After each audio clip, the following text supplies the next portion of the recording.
ਇਹ 2 ਦਿਨ 'ਚ ਜਿਹੜਾ ਰੌਲਾ ਪਿਆ ਹੈ ਨਾ, ਹਰ ਸਕਰੀਨ ਜਿੱਥੇ ਲਾਓ ਰੌਲਾ ਰੌਲਾ ਰੌਲਾ, ਇਹ ਸਾਰਾ ਰੌਲਾ ਜ਼ਨਾਨੀਆਂ ਨੇ ਪਾਇਆ। ਕਿਉਂ?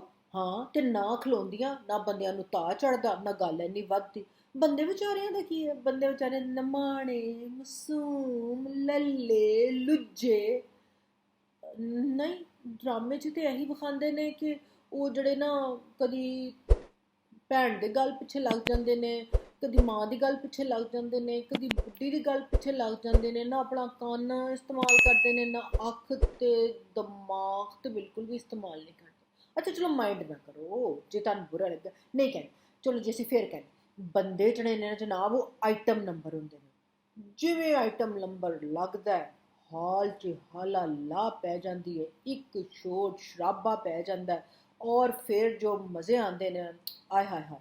ਤੇ ਉਹੀ ਹੋਇਆ ਜਨਾਬ ਸਾਡੇ ਬਜਟ 'ਚ ਲਾਸਟ 'ਚ, ਜਦੋਂ ਬੰਦਿਆਂ ਨੇ ਆਪਣੀ ਮਾਂ ਭੈਣ ਦੀ ਗਾਲਾਂ ਵਾਲਾ ਆਈਟਮ ਨੰਬਰ ਛੱਡਿਆ ਤੇ ਬਸ ਫਿਰ ਤੇ ਉਹ ਲੋਸ਼ੇ ਪਏ, ਉਹ ਹਾਲਾ ਲਾਲਾ ਪਈ ਕਿ ਜਨਾਬ ਕਿਸੇ ਚੀਜ਼ ਨੂੰ ਉਹਦਾ ਖੱਬੇ ਨੂੰ ਸੱਜੇ ਦਾ ਪਤਾ ਨਹੀਂ ਚੱਲਿਆ ਕਿ ਕਿੱਥੇ ਕਿਹੜੀ ਚੀਜ਼ ਉੱਡੀ, ਕਿੱਥੇ ਵੱਜੀ, ਕਿੱਥੇ ਰੁਕੀ ਤੇ ਕੀ ਹੋਇਆ। ਜੋ ਕੁਛ ਅਸੀਂ ਬਜਟ ਇਜਲਾਸ ਦੇਖਿਆ ਪਹਿਲੀ ਵਾਰੀ ਵੀ ਨਹੀਂ ਵੇਖਿਆ, ਮਗਰ ਸਿਰਫ ਇੱਕ ਪਹਿਲੇ ਵਾਲੀ ਦੀਆਂ ਵਾਰੀਆਂ ਲੱਗੀਆਂ ਸਨ ਨਾ, ਉਹ ਇੱਕ ਦੂਜੇ ਨੂੰ ਮੁੱਠੀ ਚਾਪੀ ਕਰਕੇ ਸੰਭਾਲ ਦਿੰਦੇ ਸਨ। ਔਰ ਕਹਿੰਦੇ ਸਨ ਵੇਖੋ ਜਰਾ ਚੁੱਪ ਕਰਕੇ ਨਾ ਬਾਦਸ਼ਾਹ ਸਲਾਮਤ ਦੀ ਗੱਲ ਸੁਣ ਲਿਆ ਜੇ ਤੇ ਥੋੜਾ ਹੱਥ ਹੌਲਾ ਰੱਖਿਆ। ਹੁਣ ਵਾਲੇ ਜਿਹੜੇ ਬਾਦਸ਼ਾਹ ਸਲਾਮਤ ਨੇ ਨਾ, ਉਹ ਨਹੀਂ ਆ ਪਸੰਦ ਕਰਦੇ।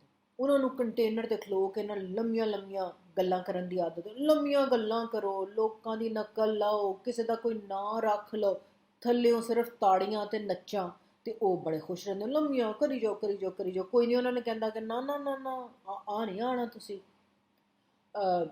ਉਹਨਾਂ ਨੂੰ ਤੇ ਐਂਕਰ ਇੰਟਰਵਿਊ ਕਰਨ ਜਾਣ ਤੇ ਸਵਾਲ ਨਹੀਂ ਪਾਉਂਦੇ, ਉਹਨਾਂ ਨੂੰ 5-5 ਮਿੰਟ ਦਾ ਜਵਾਬ ਹੀ ਸਿੱਧਾ ਪਾ ਦਿੰਦੇ ਨੇ। ਜਦੋਂ ਕੌਮ ਦੇ ਮਸਾਇਲ ਸੁਣਦੇ ਨੇ ਤੇ ਜਿਹੜੇ ਲੋਕ ਉਹਨਾਂ ਨੂੰ ਫੋਨ ਕਰਦੇ ਨੇ ਉਹ ਵੀ ਸਵਾਲ ਨਹੀਂ ਕਰਦੇ, ਕਿਤੇ ਜ਼ਿੰਦਗੀ 'ਚ ਕੋਈ ਮਸਲਾ ਹੀ ਨਹੀਂ, ਕੋਈ ਇਸ਼ੂ ਨਹੀਂ, ਬਲਕਿ ਉਹ ਵੀ ਜਵਾਬ ਹੀ ਦੇਈ ਜਾਂਦੇ ਨੇ ਕਿ ਅਸੀਂ ਤੁਹਾਨੂੰ ਦੱਸਨੇ ਆ ਤੁਸੀਂ ਕੀ ਕੀਤਾ। ਤੇ ਹੁਣ ਇਸ ਮੂਡ ਨਾਲ ਜਦੋਂ ਬਾਦਸ਼ਾਹ ਸਲਾਮਤ ਆਉਣਗੇ ਤੇ ਫਿਰ ਤੇ ਗੱਲ ਨਹੀਂ ਬਣਨੀ ਸੀ।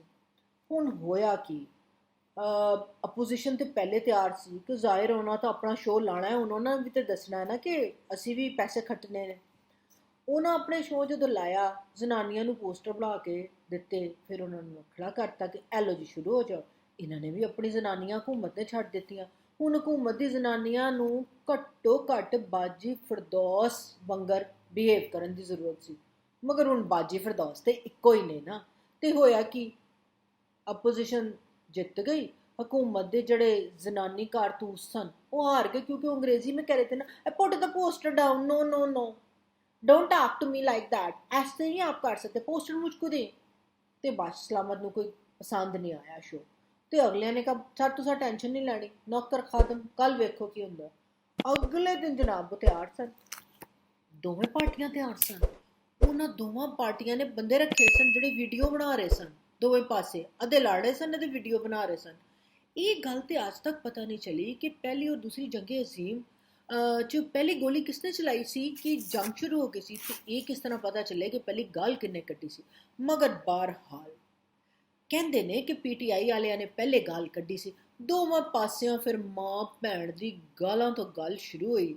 ਗਾਲਾਂ ਕਸੁੰਨ ਮੁੱਕੀ, ਮੇਜ਼ ਤੇ ਚੜ੍ਹ ਕੇ ਛਾਲਾਂ, ਕਿਤਾਬਾਂ, ਆਵਾਜ਼ਾਂ, ਹੂਟੀਆਂ, ਸੀਟੀਆਂ, ਹੋਰ ਤੇ ਹੋਰ। ਇੱਕ ਸੀਨੀਅਰ ਵਜ਼ੀਰ ਨੇ ਤੇ ਇੱਕ ਛੋਟਾ ਜਿਹਾ ਜਹਾਜ਼ ਵੀ ਚਲਾਤਾ ਸੀ, ਤੇ ਉਹ ਹੋ ਗਿਆ। ਹੁਣ ਕਿਸੇ ਦਾ ਸਿਰ ਪਾਟੇ ਨਾ ਪਾਟੇ ਕੋਈ ਗੱਲ ਨਹੀਂ।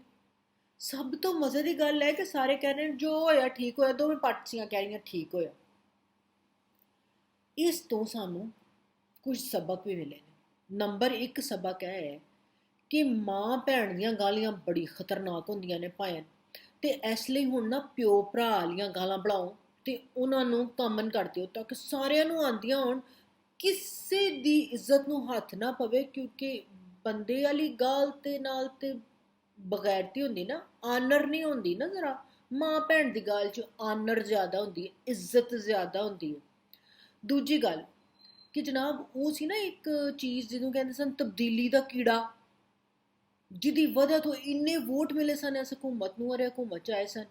ਉਹ ਕੀੜੇ ਹੋਰੀ ਜਿਹੜੇ ਨਾ ਉਹ ਕੱਲ ਦਾ ਤਮਾਸ਼ਾ ਵੇਖ ਕੇ ਨਾ ਉਹਨਾਂ ਪੱਖੇ ਨਾਲ ਲਮਕ ਕੇ ਖੁਦਕੁਸ਼ੀ ਕਰ ਲਈ। ਉਹਨਾਂ ਕਿਹਾ ਤੁਹਾਨੂੰ ਭਾਂਡੇ ਅਸੀਂ ਸਿਆਸੀ ਭਾਂਡੇ ਇੱਧਰੋਂ ਉੱਧਰ ਕੀਤੇ, ਕਲੀ ਕਰਾਏ, ਨਵੇਂ ਕਰਾ ਕੇ ਵੀ ਰੱਖੇ, ਤੁਹਾਡਾ ਕੋਈ ਹਾਲ ਨਹੀਂ। ਤੁਸੀਂ ਮੈਨੂੰ ਜ਼ਲੀਲ ਕੀਤਾ, ਉਹ ਤੇ ਪੱਖਿਓ ਲਮਕ ਗਿਆ ਤੇ ਭਾਈ ਲੋਕੋ ਤਬਦੀਲੀ ਦਾ ਕੀੜਾ ਗਿਆ ਜੇ ਮਾਰ ਆਪੇ। ਹੁਣ ਉਹਦੇ ਕੁੱਲ ਪੜ ਲਓ। ਤੇ ਆਖਰੀ ਗੱਲ, ਆਵਾਮ ਜਾਗਦੇ ਰਹਿਣਾ, ਇਹਨਾਂ ਤੇ ਨਾ ਰਹਿਣਾ। ਇਹ ਸਿਆਸੀ ਹਮਾਮ ਹੈ, ਇਹ 'ਚ ਸਾਰੇ ਨੰਗੇ ਨੇ, ਇਹਨਾਂ ਸਾਰੇ ਨੇ ਆਪਣਾ ਡੰਗ ਟਪਾਊ ਕਰਨਾ। ਤੇ ਜੇ ਇਸ ਹਮਾਮ ਦੇ ਨੰਗਿਆਂ ਨੂੰ ਹੋਰ ਨੰਗੇ ਹੋਣ ਦਾ ਮਜ਼ਾ ਆ ਰਿਹਾ ਹੈ ਤੇ ਇਹਨਾਂ ਤੁਹਾਡੇ ਮੇਰੇ ਲਈ ਕੀ ਕਰਨਾ। ਤੇ ਬਸ ਯਾਦ ਰੱਖਿਆ ਜੇ, ਜਾਗਦੇ ਰਹਿਣਾ, ਇਹਨਾਂ ਤੇ ਨਾ ਰਹਿਣਾ।